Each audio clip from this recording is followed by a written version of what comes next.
There's still no end in sight to the political violence in Kenya, which has claimed the lives of nearly 900 people since the disputed elections a month ago, with 27 people reported killed in clashes in western Kenya in the last 24 hours. Yesterday, Kofi Annan announced a breakthrough in the peace negotiations, with both sides pledging to bring an end to the violence and stop all inflammatory statements. But almost immediately, their war of words resumed.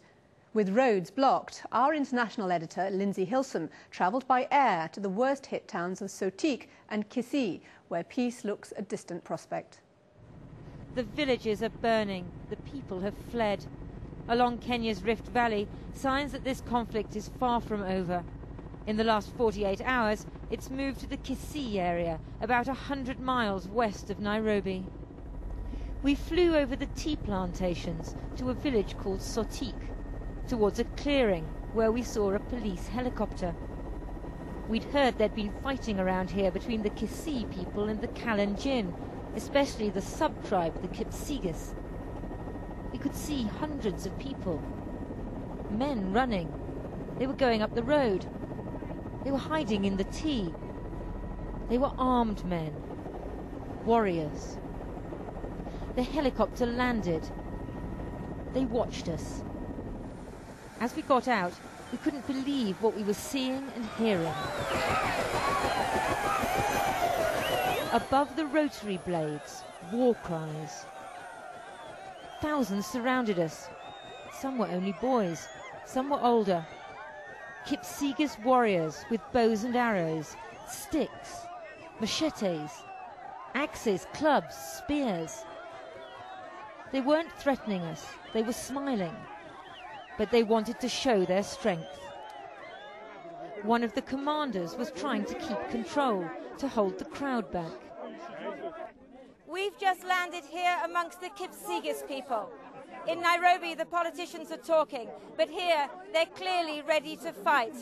And whatever is being said in the capital, the conflict in Kenya is widening. They say they're fighting because the elections were rigged. They voted for the opposition. And over the past 2 days, they've been fighting the Kisii tribe, about half of whom had voted for the ruling party. They blamed the government for the conflict.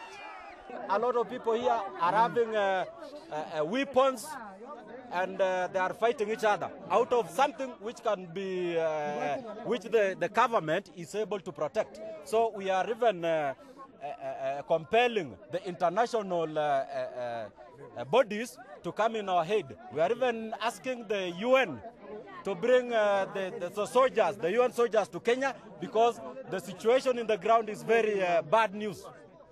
The government is not able to contain the kind of violence which is there. They started fighting now because their MP, a member of the opposition, was murdered earlier this week. Recently, we witnessed the killing of an MP who is one of us. We are very bitter about it, and we are asking the international community, and especially the FBI, to inquire into the death of these two MPs. We are very bitter, and this war will not stop. At the hospital in Kisii, 30 miles away, we saw the victims of conflict. 19 people admitted with arrow wounds over the last 2 days, many others injured by machetes and sticks. This young man had just come in this morning, a Kisii, wounded by an arrow in the neck, which he had pulled out himself. The enemy, they are called the Kalenjin tribes, and they are fighting with us because they believe we voted on the wrong side.